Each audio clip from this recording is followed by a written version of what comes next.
would take a look at this passage from the Federalist towards the beginning. The latent causes of faction, that is, the latent, the ones that lie slumbering within human nature, ready to be activated. The latent causes of faction are thus sown in the nature of man. We are just prone to faction. And faction is the tendency to associate ourselves with people who have similar interests and have similar beliefs and similar aims, and to pursue those aims, Madison sees at the expense of everyone else. So what kind of things actually make people coalesce into these little groups, what he sees as these little selfish groups?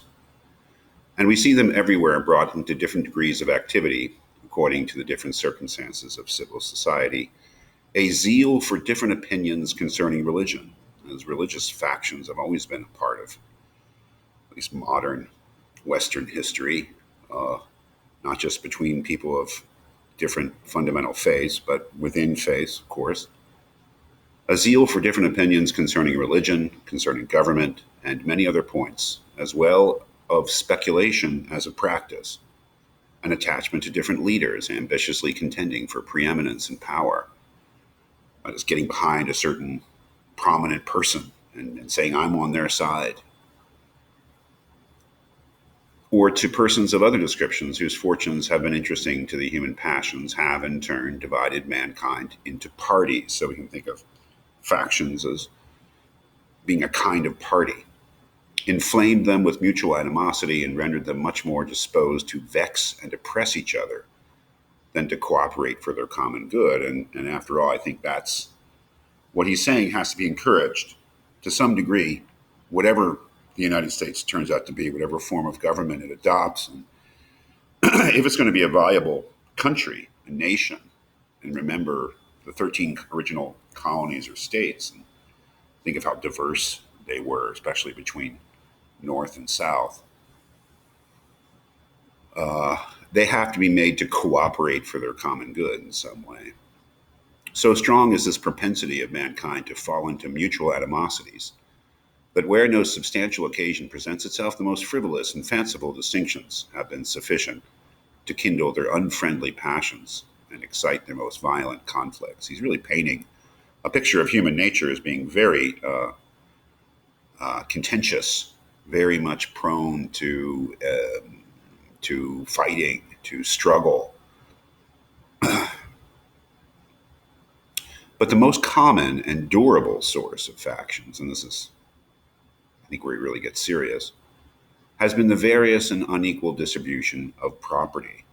Those who hold and those who are without property have ever formed distinct interests in society. He's talking about rich and poor. That is, he's painted this picture of human beings as being very prone, on the least pretext, to divide themselves into mutually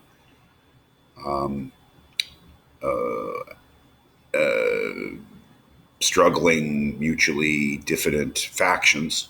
But the most important issue that divides people into factions is property.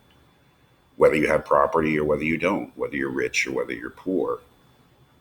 Those who are creditors, that is, those who have lent money, and those who are debtors, that is, those who have borrowed money, fall under a like discrimination. So the rich and the poor are natural, struggling factions with mutual animosity, and so are creditors, the people who have lent out money at interest, and debtors, the people who have been forced to borrow money. A landed interest, a manufacturing interest, a mercantile interest, a moneyed interest, with many lesser interests, grow up of necessity in civilized nations and divide them into different classes, actuated by different sentiments and views. So a landed interest, the traditional gentry, the people who are the people who own land and get their money either from farming or from collecting rents from their tenant farmers. A manufacturing interest, people who make their money from producing things, which is largely a northern interest at this time. A mercantile interest, the people who trade, the people who go out and on their boats and bring back goods and import and export goods. A moneyed interest, the banks, with many lesser interests, grow up of necessity in civilized nations and divide them into different classes, actuated by different sentiments and views. The regulation of these various and interfering, these mutually contradictory interests, forms the principal task of modern legislation. That is, what are most laws about? They're about property, and what are most court cases about? They're not criminal cases; they're civil cases. People have disputes about business, money, wealth. The regulation of these various and interfering interests, that is, government is a kind of an adjudicator between competing, conflicting interests, forms the principal task of modern legislation and involves the spirit of party and faction in the necessary and ordinary operations of the government. So the idea is that we have to build some kind of mechanism that can somehow reconcile these interests. Not really reconcile them, but manage these competing interests, this fight between factions.